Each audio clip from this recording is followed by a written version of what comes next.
Lens নতুন camera দেখবে মানুষ সঙ্গে সঙ্গে নিয়ে নেবে। নতুন ক্যামেরা তুই হচ্ছে ক্যামেরা কি করছিস, কি কিনেছিস তাহলে যে তোর লস হবে না? কেন লস হবে না? আমার লস হবে না, কারণ আমি পুরোনো কিনেছি তো। সেকেন্ড হ্যান্ড কিনেছিস আর তোকে মনে হচ্ছে ফার্স্ট হ্যান্ডের মতো টাকা লাভ দেয় তো। হ্যাঁ, কারণ ওটা এখানে কেউ বিক্রি করে না, আর এগুলো লেন্সের প্রচুর চাহিদা। কত টাকা দিয়ে লেন্স কিনেছিস? অনেকটা আগে তো ওইটা দেখে কি করবে? সত্যি তুই না মানে মানুষ হলি না রে, তুই সত্যিই মানুষ হলি না। আমার ভাবতেও ভালো লাগে তোর।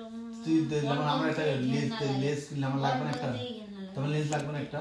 যেখানে তুই কোনো ইনভেস্ট নাই, যেখানে মানে ইনভেস্ট বলছিস, যেখানে কোনো ক্যামেরা কেন কিনছিস? কামাই নাই, তুই ক্যামেরাটা কেন কিনছিস? সেখানে তুই আবার তুই ক্যামেরাটা কেন কিনছিস বল? ক্যামেরাটা কিনে মানে মাথাতে কোন আর তুই এখন বিক্রি করতে পারছিস না, বিক্রি হচ্ছে কি 50,000 টাকা পড়ে আছে না? হ্যাঁ, তা আমি যখন 50,000 টাকা পড়ে আছে আরো কিছু টাকা 50,000 দিয়ে আমি আবার ওটা ফুল প্যাকেজ করলাম।